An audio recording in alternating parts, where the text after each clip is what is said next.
Hello, my name is David, here with Tektro again today, and I'm going to show you the proper way to trim a hydraulic hose.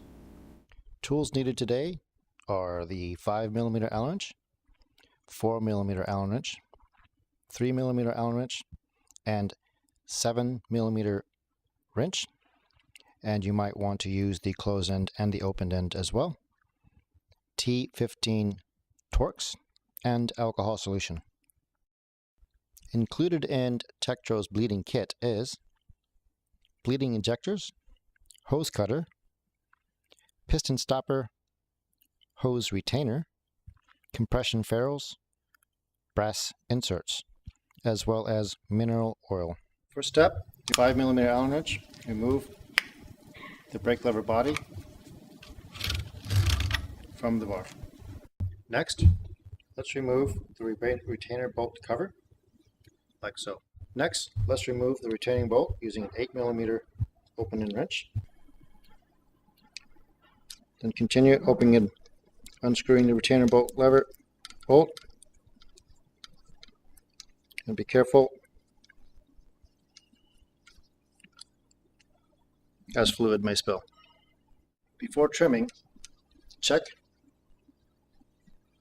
for correct alignment and cable length to make sure that the cable has the correct length, and check for fit. After checking for length, use a hydraulic hose cutter and cut like so. Your hose cut should be flat and very clean to make sure a proper fit. Next, take your compression ferrule, making sure that your compression ferrule is facing inward, and slide it over the hose like so. Next, place the brass insert inside the hose and slide it in. To fully fit, press the brass insert in using the Tektro compress. Slide the hose through here, hold the hose with this, and then press the insert all the way in. Sliding it back out. Next, we insert the hose into the lever body, making sure that it's all the way in, sliding the compression sleeve,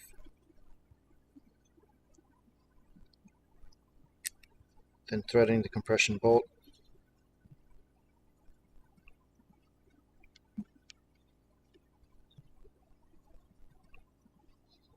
using an 8mm open wrench. I will tighten.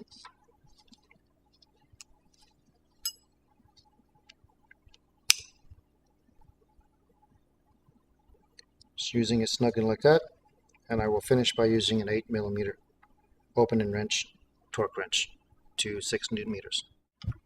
Installing the body lever over, brake lever over onto the bar, using 5mm Allen wrench.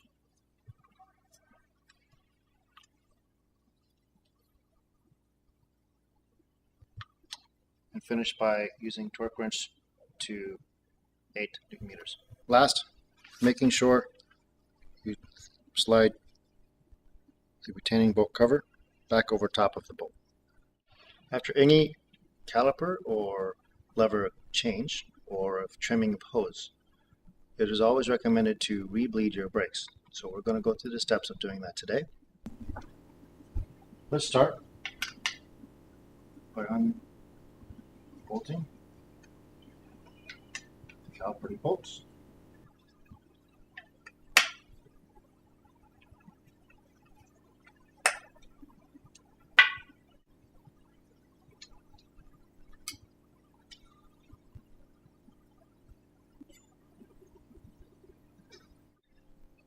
Next, let's remove the tap pad retainer bolt.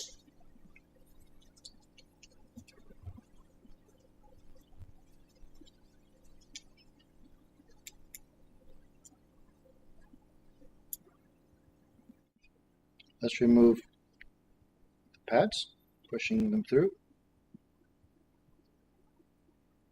pulling them out of the body. Next, let's install the piston block into the brake body. Then reinstall the pad retainer bolt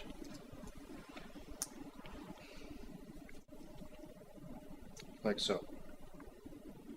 In preparation for bleeding, it's important to adjust the lever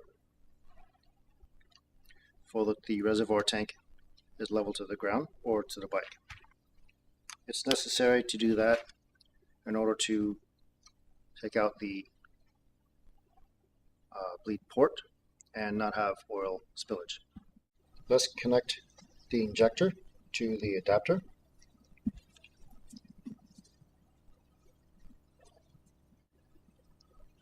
Sliding this piece over, connecting the hose.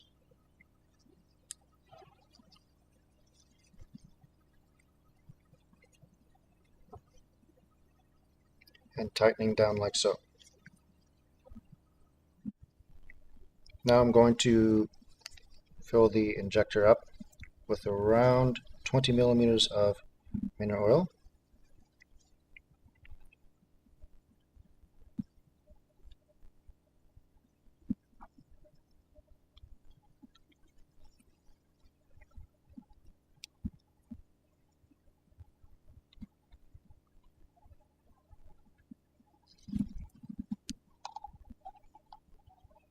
Like so.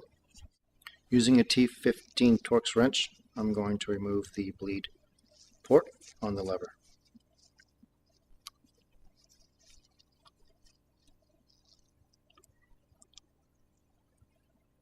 Okay, let's attach the bleed injector to the lever.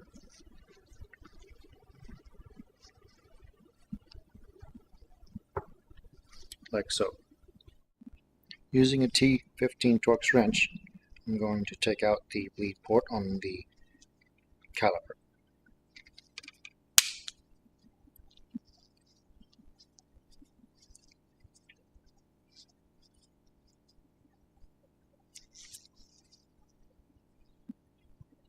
Let's attach the injector to the caliper.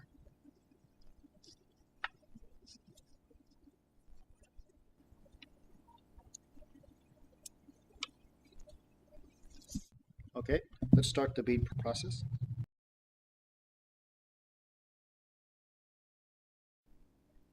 And slowly push down on the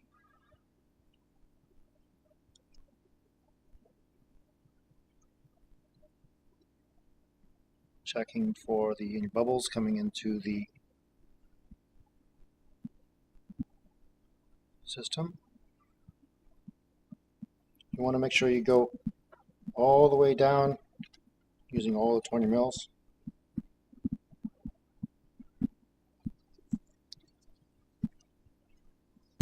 And then holding, and we're going to go back through the system.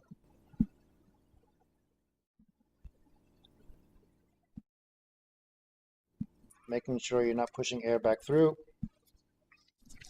And one more time from the caliper.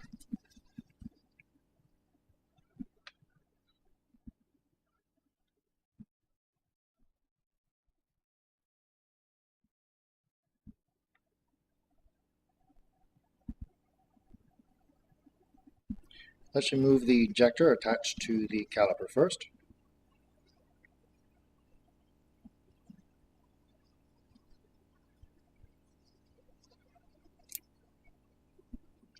Reinstall the bleed port.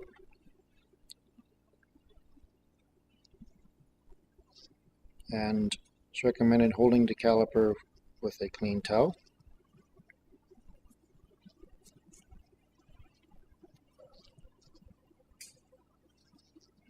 Using my T15 Torx wrench.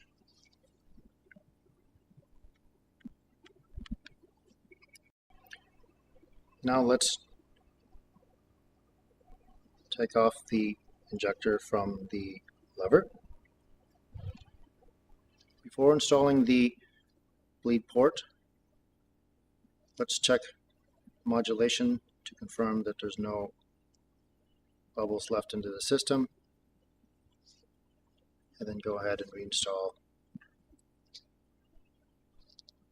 the lever bleed port, making sure this is very light torque between 0.8 to 1.2 Newton meters. Very light torque. Final step is repositioning the lever back to the customer's position.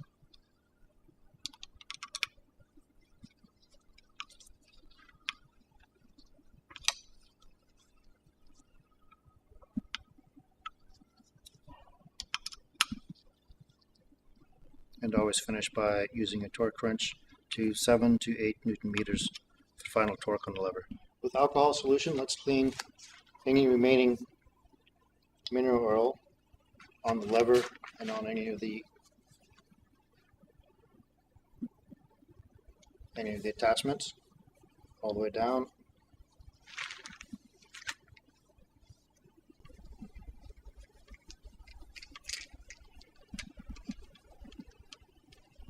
And check to make sure there's no mineral oil left into the piston block.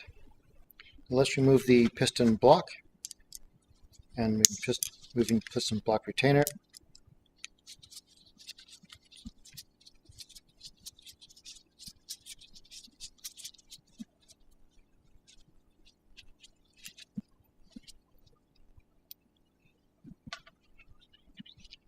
And sliding out the piston block. Before reinstalling and touching the new pads, I have changed my gloves to make sure I don't have any residue from the bleeding. Now let's reinstall the pad retainer.